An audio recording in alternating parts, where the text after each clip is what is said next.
जय हिंद समाजवादी साथियों, समाजवादी पार्टी की 9वीं सूची में मुरादाबाद और रामपुर से सपा प्रत्याशी घोषित। जी हाँ, आज हम बात करेंगे समाजवादी पार्टी के जो 9वीं सूची है वो काफ़ी ज़्यादा दिलचस्प होने वाली है। दिलचस्प होने के साथ ही साथ उस सीट पर मुरादाबाद और रामपुर की जो लोकसभा सीट है, यहाँ से अखिलेश यादव जी प्रत्याशियों के ऐलान की प्रक्रिया काफ़ी तेज़ी से करेंगे, क्योंकि अब समय बहुत कम बचा है और जो नामांकन की जो कार्यक्रम है उसको लेकर आज आखिरी दिन भी है। प्रथम चरण में जो मतदान होना है उसमें आज आखिरी दिन है नामांकन करने का। और समाजवादी पार्टी के मुखिया अखिलेश यादव जी लगातार लोकसभा चुनाव की तैयारियों में काफ़ी तेज़ी के साथ लगे हुए हैं और साथ ही साथ वह लगातार समाजवादी पार्टी के राष्ट्रीय अध्यक्ष होने के साथ ही साथ लगातार नेताओं कार्यकर्ताओं से मिल भी रहे हैं और लगातार पीढ़ी की रणनीति के तहत जिताऊ प्रत्याशियों को लगातार लोकसभा का टिकट भी दे रहे हैं। जहां पर भी उन्हें लगता है कि जो प्रत्याशी को टिकट दिया है वो जीत नहीं सकते, तो उनका पार्टी के नेताओं से उस लोकसभा सीट से पार्टी के कार्यकर्ताओं से मुलाकात करके उन नेताओं के बदले जो जिताऊ प्रत्याशी हैं उन्हें लोकसभा का टिकट अखिलेश यादव जी दे रहे हैं और लगातार समाजवादी पार्टी को मजबूती के साथ आगामी लोकसभा चुनाव में पहुंचा रहे हैं और साथ ही साथ पीढ़ी की रणनीति के तहत इंडिया गठबंधन को भी मजबूती प्रदान कर रहे हैं और लगातार अखिलेश यादव जी लोकसभा चुनाव की तैयारियों में जुटे हुए हैं। जैसा कि आप सभी लोगों को पता, सपा मुखिया अखिलेश यादव जी के द्वारा अब तक 50 लोकसभा सीटों पर जो 8 सूचियां आई हैं उनमें 50 लोकसभा सीटों पर प्रत्याशी उतारे जा चुके हैं। वहीं पर सपा मुखिया अखिलेश यादव जी ने मुरादाबाद की लोकसभा सीट से 24 मार्च को डॉक्टर एफ टी हसन को समाजवादी पार्टी का प्रत्याशी घोषित किया था। जैसा कि आप लोग इन तस्वीरों के माध्यम से देख भी रहे हैं, डॉक्टर एफ टी हसन वर्तमान समय में मुरादाबाद की लोकसभा सीट से समाजवादी पार्टी के सांसद हैं और मुरादाबाद की जो लोकसभा सीट है वहाँ पर प्रथम चरण में मतदान होना है, यानी कि 19 अप्रैल को यहाँ पर मतदान होगा। उसको ध्यान में रखते हुए अखिलेश यादव जी ने 24 मार्च को एफ टी हसन को लोकसभा प्रत्याशी के रूप में समाजवादी पार्टी के द्वारा उनकी घोषणा की गई है। एफ टी हसन की घोषणा करने के बाद लगातार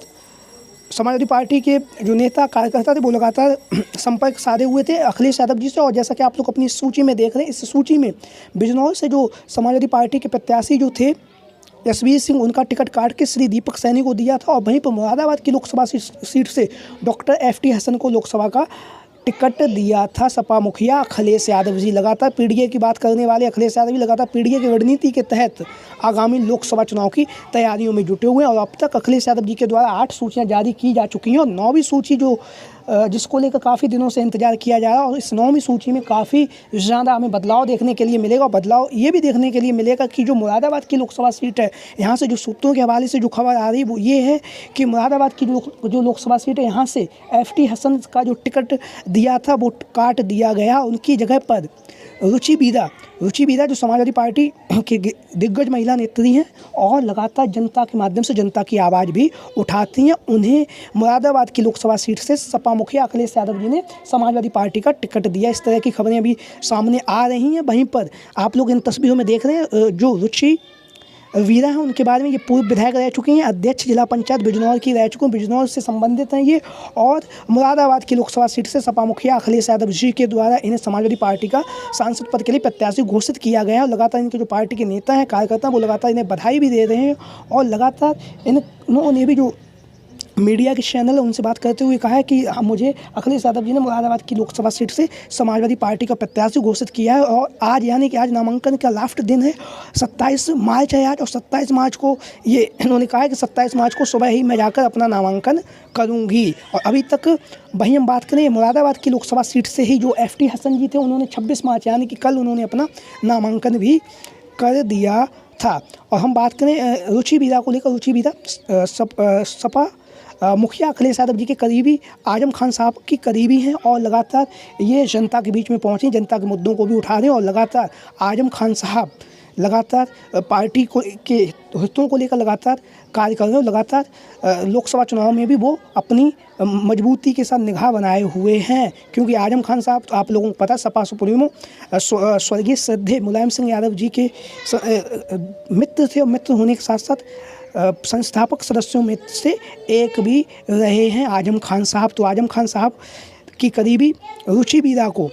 जो मुरादाबाद की लोकसभा सीट है यहाँ से प्रत्याशी बनाए जाने की खबरें काफ़ी तेज़ी के साथ चल रही हैं। वहीं पर जो डॉक्टर एफ टी हसन है उनका टिकट काट दिया गया है और उनका टिकट काट कर अब रुचि बीदा को मुरादाबाद की लोकसभा सीट से टिकट दे दिया गया। रुचि बीदा के बारे में बात करें तो रुचि बीदा पूर्व में भी जब 2019 का लोकसभा चुनाव था उसमें सपा और बसपा का जो गठबंधन था उसके तहत आंवला की जो लोकसभा सीट है वहाँ से प्रत्याशी रह चुकी हैं। तो रुचि बिराजी काफ़ी कद्दावर नेता हैं। कद्दावर नेता के साथ साथ जनसंपर्क काफ़ी तेज़ी से करते हैं, जनता के बीच में पहुँचते भी हैं। अब हम बात करेंगे रामपुर लोकसभा सीट की। तो रामपुर की लोकसभा सीट से हमेशा से ही आजम खान साहब का यहाँ से दबदबा रहा है। उनके परिवार की ये सीट है। वह कई बार यहाँ पर चुनावी मैदान में उतरे हैं और चुनावी मैदान में उतरने के साथ साथ वह जीते भी हैं और काफ़ी अच्छे मार्जिन से जीते। लेकिन वर्तमान समय में आजम खान साहब जेल में हैं। ऐसी स्थिति में रामपुर की लोकसभा सीट को लेकर काफ़ी ज़्यादा दिलचस्प मुकाबला बन रहा है प्रत्याशियों को लेकर। और वहीं पर रामपुर की लोकसभा सीट पर प्रथम चरण में मतदान होना और आज है 27 मार्च, आज आखिरी दिन है नामांकन का। तो आज देर दोपहर तक सपा मुखिया अखिलेश यादव जी रामपुर लोकसभा सीट से भी प्रत्याशी का ऐलान करेंगे और जो मुरादाबाद की लोकसभा सीट है उसको लेकर भी जो पार्टी में जो प्रत्याशी का जो बदलाव हुआ है उसको लेकर भी ऐलान कर सकते हैं। तो रामपुर की लोकसभा सीट पर जो नाम चल रहा है एकता कौशिक आजम खान साहब की मुंह बोली बेटी मानते हैं आजम खान साहब इन्हें और उन्हें टिकट मिलने के ज़्यादा चांसेस लग रहे हैं। इस तरह से की खबरें चल रही हैं। वहीं पर असीम रजा आजम खान साहब के करीबी हैं। पूर्व में जब उपचुनाव हुआ था यहाँ पर 2022 में जब तो यहाँ से असीम रजा को समाजवादी पार्टी के मुखिया अखिलेश यादव जी ने प्रत्याशी घोषित किया था। तो असीम रजा की भी यहाँ से दावेदारी चल रही है और लगातार असीम रजा भी रामपुर की लोकसभा सीट पर समाजवादी पार्टी के प्रत्याशी हो सकते हैं। वहीं पर हम बात करेंगे तंजीम फातिमा जो आजम खान साहब की पत्नी हैं, इनके नाम को लेकर भी काफ़ी ज़्यादा चर्चाएं चल रही हैं रामपुर की लोकसभा सीट पर। ये खबरें जो सामने आ रही हैं वो ये हैं कि रामपुर की जो लोकसभा सीट है यहाँ से आजम खान के परिवार के ही कोई सदस्य चुनावी मैदान में उतर सकता है। वहीं पर अब एक नाम जो सबसे ज़्यादा चर्चाओं में जो कार्यकर्ताओं की भी मांग है और लगातार कार्यकर्ता कह भी रहे हैं कि आजम खान साहब के जो पुत्र वधू हैं सिद्रा अदीब आजम खान, उनको लेकर काफ़ी तेज़ी से चर्चाएं चल रही हैं कि रामपुर की जो लोकसभा सीट है यहाँ से सिद्रा अदीब आजम खान को समाजवादी पार्टी की तरफ से लोकसभा प्रत्याशी घोषित किया जाना चाहिए। सिद्रा अदीब आजम खान, एक सर्वे भी हुआ था उसमें सिद्रा अदीब आजम खान को ज़्यादा लोगों ने पसंद भी किया था लोकसभा प्रत्याशी के रूप में। वहीं हम बात करें डॉक्टर FT हसन, तो अब ये सूचनाएं भी चल रही हैं कि डॉक्टर FT हसन को मुरादाबाद से उनका जो टिकट काटा जा सकता है। तो ऐसी स्थिति में सपा मुखिया अखिलेश यादव जी रामपुर की जो लोकसभा सीट है यहाँ से डॉक्टर FT हसन को समाजवादी पार्टी का प्रत्याशी घोषित कर सकते हैं, क्योंकि अखिलेश यादव जी लगातार सभी समाज के लोगों को, सब समाज को एकत्र करते हुए आगामी लोकसभा चुनाव की तैयारियों में जुटे हुए हैं। वहीं पर जो खबरों की माने तो ये भी खबर चल रही है कि जब अखिलेश यादव जी जेल में आजम खान साहब से मिलने गए थे, उसके बाद जो एक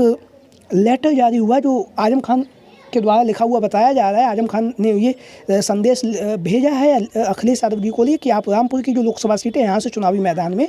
उतर जाइए, क्योंकि रामपुर में जिस तरह से पिछले 2022 के चुनाव में जिस तरह से धांधली हुई, इस तरह के आरोप जो लगाए गए हैं उसको लेकर उन्होंने आदरणीय सपा मुखिया अखिलेश यादव जी से कहा है कि रामपुर की लोकसभा सीट से सपा मुखिया अखिलेश यादव जी चुनावी मैदान में उतर जाएं। अब वहीं पर एक खबर सामने चल रही है कि सपा मुखिया अखिलेश यादव जी रामपुर की जो लोकसभा सीट है वहाँ से अपने छोटे भाई जो तेज प्रताप सिंह यादव हैं, जो मैनपुरी के पूर्व सांसद रह चुके हैं, तेज तर्रार नेता हैं, युवा भी हैं, युवा होने के साथ ही साथ राजनीति में इन्हें जानकारी भी अच्छी है। तो ऐसी स्थिति में रामपुर की लोकसभा सीट से सपा मुखिया हो सकता है अपने परिवार के किसी सदस्य को चुनावी मैदान में उतार सकते हैं, या फिर स्वयं चुनावी मैदान में उतर सकते हैं, या फिर आजम खान साहब के परिवार के किसी भी सदस्य को वहां पर चुनावी मैदान में उतार सकते हैं, या फिर डॉक्टर FT हसन को भी लोकसभा का टिकट रामपुर की लोकसभा सीट से दे सकते हैं, क्योंकि लगातार अखिलेश यादव भी लोकसभा चुनाव को लेकर काफ़ी ज़्यादा चर्चाओं में बने हुए हैं और लगातार प्रत्याशियों के चयन की प्रक्रिया में अपने चाचा शिवपाल सिंह यादव जी की भी सलाह ले रहे हैं। तो आप लोगों की क्या राय है रामपुर की लोकसभा सीट को लेकर, मुरादाबाद की लोकसभा सीट को लेकर, प्रत्याशियों को लेकर आपके मन में क्या राय है, आपके क्या विचार है? आप सभी लोग जो भी साथी बताना चाहें वो कमेंट बॉक्स के माध्यम से अपनी राय हमें दे सकते हैं। और इसके साथ ही साथ अब ये भी देखना होगा कि सपा मुखिया अखिलेश यादव जी जो आज है 27 मार्च, आज है आखिरी दिन नामांकन का, तो कितने बजे तक प्रत्याशियों का ऐलान करते हैं रामपुर और मुरादाबाद की लोकसभा सीट पर प्रत्याशियों का ऐलान कब तक करते हैं, किस प्रत्याशियों को यहाँ से टिकट मिलेगी, ये भी देखने की बात होगी। ये लगातार जो मीडिया के माध्यम से ये खबरें सामने निकल के आ रही हैं। तो जो भी साथी वीडियो को अंत तक देख रहे हैं उन सबका बहुत बहुत धन्यवाद। चैनल को सब्सक्राइब करें, वीडियो को लाइक करें। जय हिंद।